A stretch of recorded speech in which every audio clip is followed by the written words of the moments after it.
안녕하십니까. 광주 전남권 뉴스입니다. 여수와 목포 등의 강풍주의보가 발효된 가운데 찬 공기가 남하하면서 오늘 아침 기온이 큰 폭으로 떨어졌습니다. 아침 최저 기온은 담양이 영하 5.5도, 나주 영하 5.1도, 한평 영하 5도, 광주 영하 0.9도 등으로 대부분 영하권을 기록했습니다. 바람도 강하게 불면서 체감온도는 1에서 3도가량 더 낮겠습니다. 기상청은 모레까지 아침 기온이 큰 폭으로 떨어지고 전남 해안과 섬 지역에는 강풍이 불겠다며 건강관리에 유의할 것을 당부했습니다. 1980년 5.18 민주화운동을 무자비하게 진압했던 주력 부대가 바로 특전사입니다. 이 특전사 예비역 단체가 일부 5.18 단체들과 함께 화해 행사를 광주에서 처음 열었는데요. 거센 반발이 잇따르자 5.18 민주묘지를 기습 참배하는 등 반쪽짜리 화해 행사로 일단락됐습니다. 유승용 기자의 보도입니다.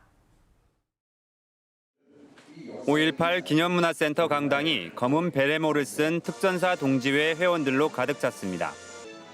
1980년 5.18 민주화운동을 진압한 계엄군 주력이 특전사인데 이 특전사 예비역 단체가 5.18 부상자회 공로자회와 함께 공동선언식을 연 겁니다.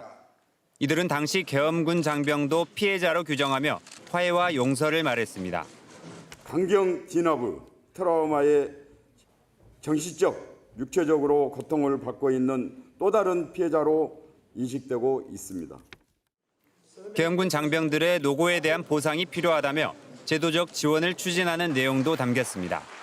여전히 정신적, 육체적으로 고통받고 있는 군 선배들의 아픔도 정당하게 치유되고 보상되기를 기대합니다. 중단하라! 중단하라! 중단하라!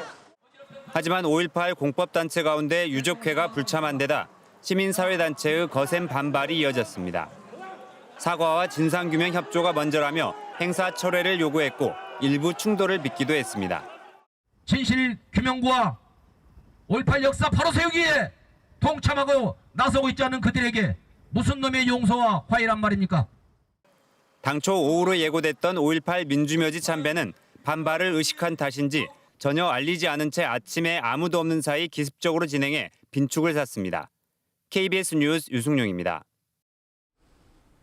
섬이 많은 전남 지역의 대표 수산물 가운데 하나가 바로 갯벌에 서식하는 낙지인데요. 이 낙지 자원을 관리하는 데 인공지능과 드론이 활용되면서 주목받고 있습니다. 김광진 기자입니다. 바닷물이 빠지는 간조 시기에 맞춰 낙지잡이 어민이 갯벌 어장으로 향합니다. 사판자루와 맨손에만 의지하는 낙지 맨손잡이지만 연간 수천만 원의 소득을 올리고 있습니다. 2시간, 3시간 하면은 한 30마리, 40마리. 그리고 4시간, 6시간 하면은 한 80마리 정도 잡으면 100마리 정도, 80마리에서 100마리 정도. 이처럼 대부분 어민들이 경험으로 갯벌 낙지를 잡는데 신안군과 과학기술정보통신부가 최근 드론과 AI를 활용해 낙지 어장 관리 체계인 스마트 빌리지를 개발해 구축했습니다. 드론을 띄워 낙지가 사는 갯벌을 가로 세로 100m 단위로 나눈 뒤 촬영을 시작합니다. 이어 AI 인공지능에게 천여 장의 다양한 낙지 구멍 사진을 학습하게 한 뒤 드론 영상을 비춰주면 낙지 구멍을 95%의 정확도까지 파악해냅니다. 낙지 구멍 수에 따라 여기에 색깔을 표시하면 낙지 자원 분포도가 완성됩니다. 굳이 위험한 지역은 들어가지 않고 한정된 공간에서 조업을 하고 빨리 나와라. 그러면 자기 수확량은 확보할 수 있을 거 아니에요. 어차피 물때는 하루 2번 들고 나는데 6시간씩. 낙지 자원량 조사와 관리는 물론 어민들의 안전까지도 지킬 수 있다는 얘기입니다. 여기다 이 시스템을 적용해 마을 어민들의 배가 아닌 타 지역 배가 어장에 출현하면 알려주는 기능도 탑재해 불법 조업 단속에도 활용될 전망입니다. KBS 뉴스 김광진입니다. 읍면 지역의 의료 공백을 해소하기 위해 행정과 민간 의료진이 협업하는 민관협력의원이 곧 제주 서귀포시에 문을 연다고 합니다. 전국에서 처음인데 의료진 확보가 관건이 될 걸로 보입니다. 네트워크 소식 제주총국 허지영 기자입니다. 다음 달 문을 열 서귀포시 민관협력의원입니다. 4천여 제곱미터 부지에 의원동과 약국동이 들어서 있습니다. 서귀포시가 국비 40억 원을 투입해 지었는데 민간 의료진이 운영을 도맡게 됩니다. 365일 연중 무휴로 밤 10시까지 운영하고 일반 진료와 건강검진 기능을 모두 소화하도록 할 계획입니다. 행정당국이 건물과 의료 장비를 갖추고 민간 의료진이 야간 시간대를 비롯한 읍면 지역의 진료 공백을 해소하겠다는 겁니다. 민관협력 의원이 문을 여는 건 전국에서 이번이 처음이지만 관건은 이 병원에서 일할 의료진을 확보하는 일입니다. 민관협력 의원의 의료진을 구하는 설명회가 처음 열렸습니다. 이 자리에서 제주도는 읍면 지역의 진료 수요가 충분하다는 점을 강조했습니다. 지금도 주말이나 휴일에 문 여는 병원이 없어 위급하지 않은 환자가 응급실을 찾고 특히 읍면 지역은 절반 이상이 제주시까지 가서 치료를 받는다는 겁니다. 데이터를 보면 야간 휴일의 진료 실적 기준으로 수요는 있다라고 볼 수밖에 없다. 전국 지자체들이 의료진 구인난에 시달리고 있지만 모집 인원을 채울 수 있을 거란 전망도 나왔습니다. 제주도의 의료진만 국한되지 않고 유사한 의료를 유치하는 취지 차원의 목적이기 때문에 충분하다고 저희는 판단되어집니다. 제주도는 시설을 일반인들에게 공개한 뒤 다음 달 3일까지 전국 공모로 의료진을 선발할 계획입니다. KBS 뉴스 허지영입니다. 조선대학교가 학교법인 중장기 발전 계획을 발표했습니다. 조선대는 간호대학과 통합하는 등의 학사 구조 개편을 단행하고 법인 산하의 수익사업본부를 설립해 F&B 사업을 육성하고 유휴 토지를 개발하는 방법으로 해마다 56억 원이 넘는 수익 확충 방안을 발표했습니다. 또 법인의 경영 성과를 공개해 책임성을 강화하겠다고 덧붙였습니다. 조선대는 이번 중장기 발전 계획이 최근 정부가 지원 방침을 밝힌 글로컬 대학에 선정되기 위한 토대가 되길 바란다고 설명했습니다. 전라남도가 행정안전부에 가뭄 극복을 위한 특별 교부세 지원을 요청했습니다. 전라남도 문금주 행정부지사는 지난 주말 순천 주암댐 현장 점검에 나선 행정안전부 김성호 재난안전관리본부장에게 50년 만에 기록적인 가뭄으로 도민들이 고통받고 있다며 완도 제한급수 지역 식수 운반과 해수 담수화 시설 설치, 관정 개발 등 가뭄 해소를 위한 특별 교부세 741억 원 지원을 요청했다고 밝혔습니다.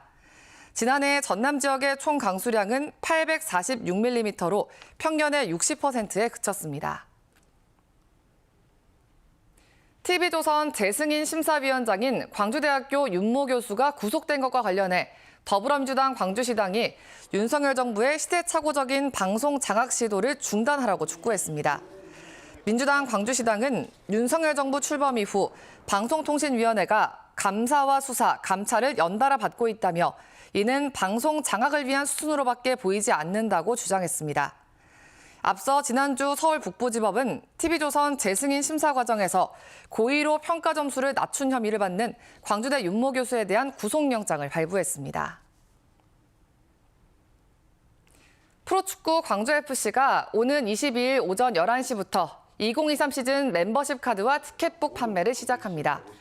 2023 시즌 멤버십 카드는 20회 홈경기 관람권이 내장된 카드 형태로 출시되고 멤버십 카드로 관람석을 구매할 경우 티켓 오픈일보다 이틀 먼저 예매할 수 있습니다. 종이로 제작된 티켓북 입장권은 입장권 대비 33% 할인된 가격에 판매될 예정입니다. 멤버십 카드와 티켓북은 광주 구단 공식 홈페이지와 티켓 링크에서 구매가 가능합니다. 광주시가 장년층의 인생 2막을 지원하는 50플러스 종합체험 정책을 추진합니다.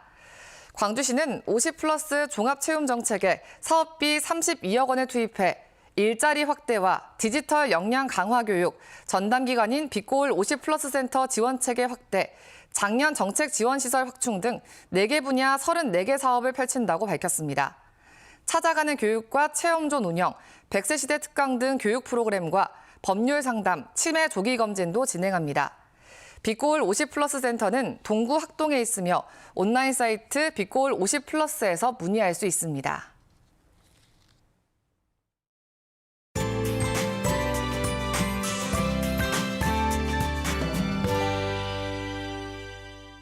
어제보다 기온이 큰 폭으로 떨어졌습니다. 비교적 온화하게 시작했던 어제와 달리 오늘은 광주의 아침 최저 기온 영하 0.5도로 어제보다 5, 6도가량이나 낮습니다. 바람도 약간 강하게 불어서 체감 온도는 1에서 3도가량 더 낮은데요. 내일과 모레 아침은 오늘보다 더 추워지겠고요. 모레 낮부터 비교적 포근해지겠습니다. 전남 해안 지역은 바람이 강하게 부는 곳들이 있습니다. 도서 지역과 여수 또 목포에는 강풍주의보가 발효 중인데요. 내일 오후까지 순간 풍속 초속 20m 이상의 매우 강한 바람이 불겠습니다. 시설물 관리 잘 하셔야겠습니다. 다음 자세한 지역별 날씨입니다. 오늘 대체로 맑겠습니다. 아침 기온은 담양 영하 5도, 나주 영하 4도 안팎으로 어제보다 10도가량이나 낮아 춥습니다. 순천도 아침 기온 영하 2도로 어제보다 10도가량 낮게 시작하고 있고요. 낮 기온도 8도에 머물겠습니다. 목포의 최고 기온 6도, 무안 7도, 해남 8도로 어제와 비슷하거나 1, 2도가량 낮겠습니다. 신안을 비롯한 도서 지역은 6도에서 7도가 예상됩니다. 먼바다에는 풍랑주의보가 발효 중입니다. 내일까지 바람이 강하게 불고 물결이 최고 4m로 매우 높겠습니다. 모레 낮부터 추위가 다소 누그러지겠고요. 당분간 비 소식 없이 대체로 맑겠습니다. 날씨였습니다. 2월 20일 뉴스광장 마칩니다. 시청해주신 여러분 고맙습니다.